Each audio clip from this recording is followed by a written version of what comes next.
Alright, I figured I should probably go ahead and get this video. I just got back from the title office, got my Ohio title registration, and there was some pretty serious indicators that I should not have left the house today, so I'm glad I got it back in one piece. Do this video before anything bad happens. When I was leaving the title office, a Bentley decided to drive into my left turn lane and almost went head on with me, and I had to avoid him. Obviously I should have just hit him since he was in a Bentley and it was going to be his fault. In any case, here it is, 1985 Ford LTD, 3.8 liter V6, 3-speed automatic. It's pretty clean overall. It was like an old lady owned it since new for forever, and then it changed hands like maybe 3 or 4 times here recently. So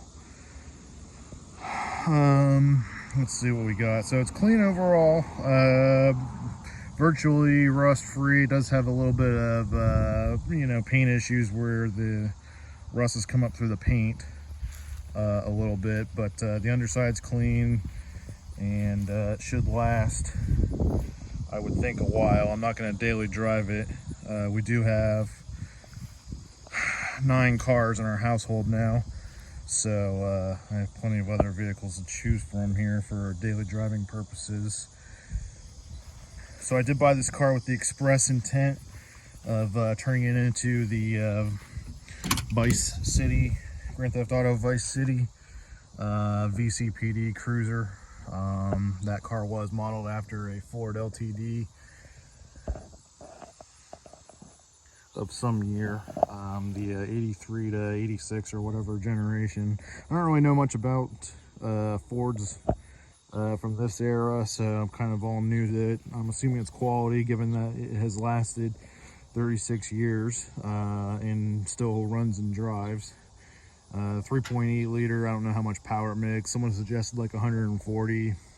I mean, that might be right, I don't know. It's not like super powerful, obviously. It does run pretty smoothly. So the features list here, it's going to be pretty sparse. Shouldn't take too long to go over it. Got crank windows, has a horn. This area where, I don't know, maybe a clock should be. No airbags. Don't need them because you'll be thrown clear of the crash anyway. Bench seat in the front. Unfortunately, there's not a third seat belt in the front. That would have been pretty cool if there was. It's pretty small inside, I think, or at least in the front. I'm 6 foot tall, and I could use the bench seat going back a little bit more. Got the cigarette lighter, ashtray, got some change in there, it's already paying for itself. Got this radio, no presets, no tape, no nothing. It does actually have AC. The AC does not work right now. It's something electrical probably going on with it. I don't think it's the compressor. It is R134A converted, so that's nice. Got some new AC lines under the hood. So as I was saying, I bought this car specifically to turn into a GTA VCPD cruiser. GTA has sort of played an important role in my life. It wasn't until 2004 that I actually found out about GTA, but I've pretty much been hooked ever since. I acquired a PS4 and the GTA 3 and Vice City double pack in 04, and spent a good amount of my college years playing GTA instead of going to class. But I did graduate, so that's good. Just spent the next 17 years playing GTA. So what I figure I'm gonna do is talk to the guy. There's a guy locally that does vinyl for a lot of businesses, and he does actually do some police cars, in fact, locally here. He wraps them. So I'm going to take it to him, have him do the front and rear green, and then the police graphics. Trying to open the trunk here.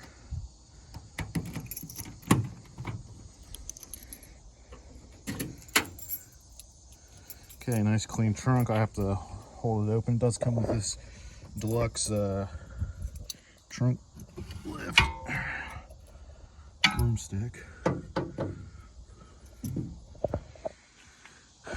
Might work on that, not sure. But the trunk's clean. Original spare tire, LS swap subframe.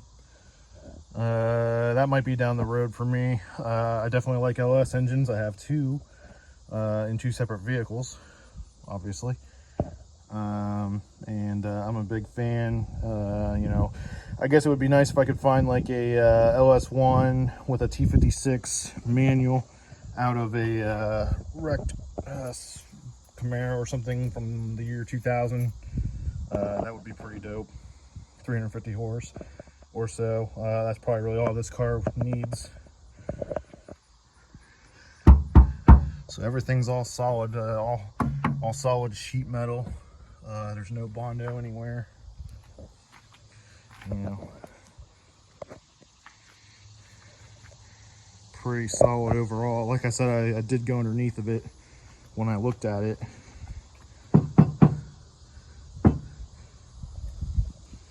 When I inspected it for purchase. It's kind of funny. I've been in training the week that I got this car, and it came up for sale. So my training was 1 hour away, so I had to drive 1 hour in the morning, train for 9 hours, 9-hour day, drive 1 hour back. Picked up my wife, and we drove out to Indiana, 3 hours away. Got there about 9 p.m. and I inspected it, made the purchase, and then drove 3 hours back. We didn't get home till about 1 a.m. Sorry, that's the brake release. Let's try the hood release. Nice little engraved plastic. You guys remember headlights like this? You pull them out. All the lights and everything do actually work, as far as I know. All right, got the hood popped. I'm sure everybody was enjoying the real-time video with very little editing. So as I was saying, we did go to Indiana, 3 hours away. Got back at 1 a.m. or so, and had to go to work again in the morning. So that was fun. I'm hoping it's all worth it in the end when this whole thing comes to fruition. So do the front and rear green, add a vector light bar, probably get a CB radio with a whip antenna. I feel like that'd be pretty cool. Put it on the trunk, and you know, get myself a brick phone and a Hawaiian shirt, and drive around in practically Tommy Vercetti, right?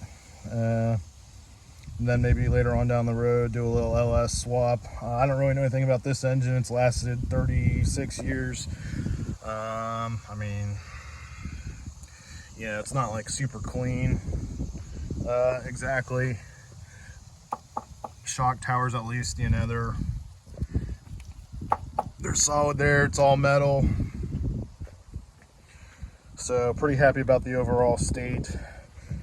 It probably does need a suspension refresh. Probably needs some new rubber, some new bushings. Definitely needs new tires. It definitely floats down the road. I might do some kind of like driving impression video or something at some point. So it did come with these Mustang 10-hole wheels. I'm not sure if they're painted black or if that's plastic dip. I don't think it's plastic dip. I think it's paint. I kind of like the look of them.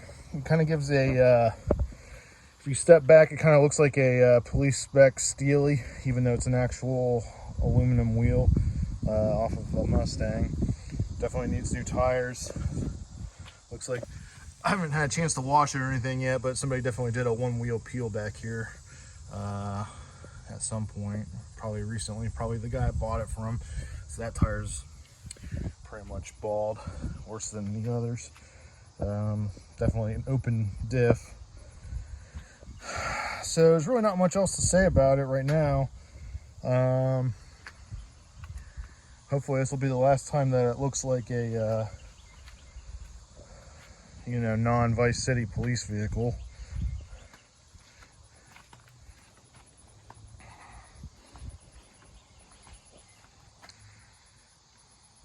trunk prop again there. Oh, and it did come with the original wheels. So I guess these ugly design, tin covers on steelies, 14-inch. I'm not sure what's on there. I think maybe 15-inch. The Mustang wheels are. But good tread on these tires. The date code's from 2014. I don't know what I'm gonna do with them. I don't know if I'm gonna. I mean, I'm probably not gonna put them on the car. I don't really have a use for them on the car, I don't think.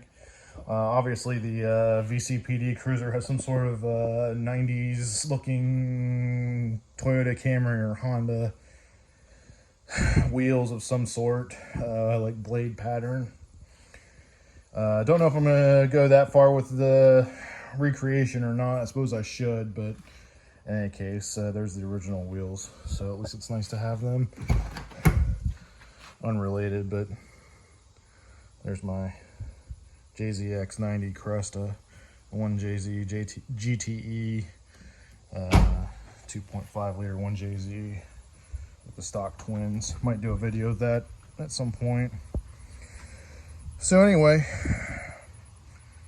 try to call the vinyl guy tomorrow, see if I can get an appointment and get the ball rolling on this thing.